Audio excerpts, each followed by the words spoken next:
processo, o 2 do item 2.2, este item, e por isso que eu fiz referência exatamente ao processo de 2012, que é da relatoria do conselheiro Algiri, que está em nova reinstrução, trata de uma questão que lá já foi trazida a essa tribuna e consta nos autos esta demonstração, que a direção da CRM, numa pretensão de corrigir um problema que vinha se repetindo há muito tempo, ou seja, quando a CRM fazia aquisições de materiais, muitas vezes as empresas de outros estados participavam dos processos licitatórios e não observando exatamente que aqui no estado do Rio Grande do Sul a alíquota do ICMS é de 17%, às vezes há estado que praticam alíquotas de 12%, de 15%, não observando bem isso no processo licitatório, vinha depois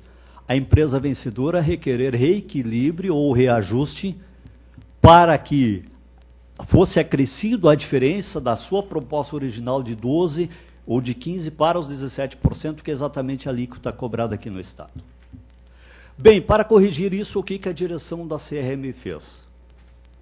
Determinou que fosse comunicado a todas as empresas que participassem de processo licitatório que,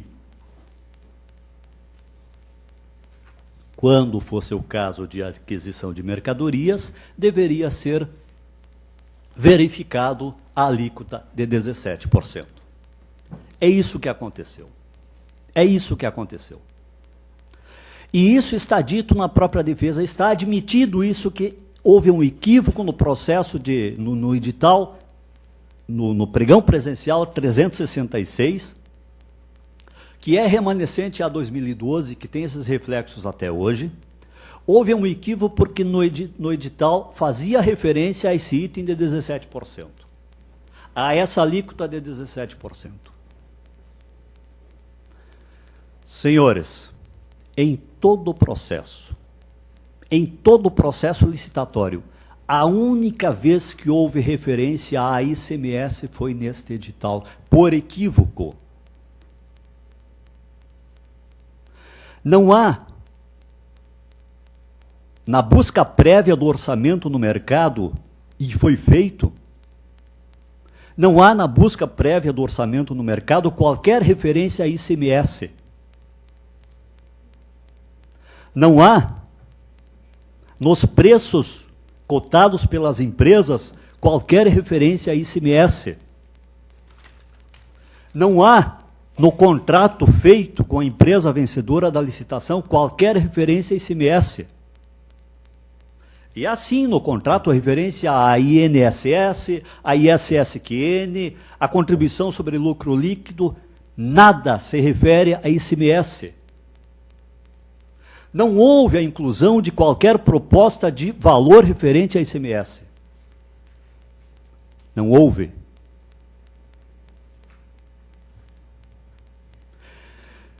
Chegou ao ponto, e isso a equipe de auditoria traz como uma pretensão de demonstrar o equívoco, ou pretensão de demonstrar que houve uma cobrança de ICMS indevida e, portanto, beneficiando a empresa vencedora, um questionamento de uma empresa que pediu para clarear a situação. E aí a resposta foi a seguinte, me permito, excelências, eu tenho que ler. Conforme dita o item 5.2.1 do edital, o preço ofertado deverá incluir todas as despesas nas quais o fornecedor deverá incorrer para o adimplemento contratual, em especial com seguros, insumos, manutenções, taxas, encargos sociais, fiscais, comerciais, previdenciários, trabalhistas e outros pertinentes ao objeto licitado. Portanto, se o objeto licitado, se há pertinência nele de cobrança de ICMS, deverá ser calculado. Quando não, não. Pertinentes ao objeto licitado. Segue. Enfim, não restando nenhuma importância adicional devida pela CRM, ou seja, era para alertar. Façam a proposta de forma correta para não vir cobrar depois, seja que título for. E conclui, a exigência disposta no item 5.4 visa proteger a CRM de possíveis cobranças adicionais de impostos. Está aqui a motivação do esclarecimento de que quando é ICMS, a alíquota é 17%. Quem assina esta resposta, isto é importante, excelências, não foi o gestor Elifas. Quem assinou essa resposta foi José Luiz Lazec, pregoeiro do processo de licitação.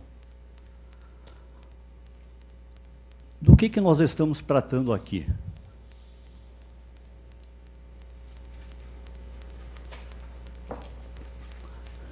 Estamos, porventura, tratando de um grande conluio feito pela direção da CRM, com o pessoal da equipe de licitação, com outros setores administrativos da CRM, para prejudicar aquele órgão? Por que o pregoeiro estaria envolvido nisso? Isto não está dito. Mas dá para chegar a essa conclusão. Com que objetivo? Beneficiar uma empresa que nem sequer poderia saber, era um processo licitatório, um pregão eletrônico, onde poderiam participar empresas de todo o país? Com que objetivo? E mais, tanto a instrução técnica quanto os apontamentos fazem referências e conclui a instrução técnica, de qualquer forma é incontroversa a posição apresentada no relatório, porquanto as notas fiscais de prestação de serviço apresentados indicam pagamento realizado com sobrepreço em fase da previsão editalícia. Aonde? Aonde há pagamento com sobrepreço provado nas notas fiscais? As notas fiscais estão nos autos, excelências. A primeira nota está na folha 89 dos autos. Está aqui a nota fiscal. Não há nenhuma referência a pagamento de ICMS. Não há nenhuma referência à retenção de ICMS, porque não cabe ICMS no objeto contratado. O valor total desta nota, R$ 113.797, vem da soma, da seguinte soma: materiais e equipamentos, R$ 85.348. Mão de obra, R$ 28.444 e alguns centavos. A soma dá exatamente o valor da nota fiscal. Da onde é possível se extrair, excelências? Com a máxima vênia possível. Da onde é possível se extrair que aqui tem pagamento de ICMS? Há uma presunção, mas uma presunção muito leve, muito pouco, muito frágil, porque o edital fez esta referência. Nunca mais foi levado em consideração o termo ICMS. Foi um equívoco que exatamente a administração incorreu exatamente para corrigir alguma coisa errada que vinha acontecendo. E por isso o gestor vai pagar o valor que não saiu dos cofres daquele órgão público. Não há nenhuma demonstração que aquele valor tenha sido praticado no contrato, nas notas fiscais, no pagamento, no preço cotado anteriormente por nenhuma empresa. Apenas uma referência equivocada num edital. E como o tempo urge, vou ao segundo ponto, considerando a tolerância que já me foi apresentada pelo presidente. Mas no segundo ponto, vou ser mais objetivo. Reajuste irregular em preço de combustível. Aqui, a discussão se funda na distinção quase que conceitual, e não se está dizendo de forma nenhuma, e a defesa nunca trabalhou nesse sentido, de que os conceitos corretos dos termos não devem ser respeitados, mas a discussão aqui é conceitual entre reajuste e reequilíbrio. A cláusula do contrato firmado com a empresa fornecedora de combustível, e aqui a empresa foi a Petrobras, a cláusula dizia o seguinte: o litro do preço do óleo poderá sofrer alterações. Isso está na cláusula. O preço do litro do óleo poderá sofrer alterações para mais e para menos. Não só para mais e para menos, de acordo com a variação de preço que forem definidas pela refinaria. Está na cláusula contratual. Quando o preço subir, deverá ter a variação do valor. Quando o preço diminuir, deverá ter a variação do valor. E aí houve depois, sim, uma alteração no preço. E essa alteração foi cobrada e foi pago porque houve alteração. E depois a conclusão é que a simples oscilação de preço não configura, ou melhor, configura fato previsível, cujos riscos decorrentes devem ser suportados pelo contratado. Excelências, fato previsível deverá a empresa prever, quando ela licitar os preços, prever uma variação que pode ser de 10%, 15%, 20%, e já incluir esse preço no valor ofertado? Porque para ter uma previsibilidade eu tenho que prever uma variação e incluir isso. E cobrar de forma antecipada para que a empresa possa suportar isso. Seria respeito ao princípio da economicidade agir desta forma? Ou melhor, era como fez a inclusão da cláusula de variação de preço para mais ou para menos, conforme houvesse a variação correta e real?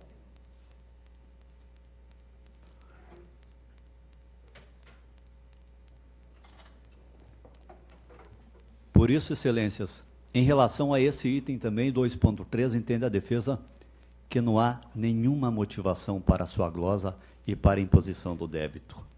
Houve a variação de preço, houve a recomposição do valor, porque houve diferença do preço do insumo, ou seja, do combustível adquirido pela empresa diretamente na refinaria.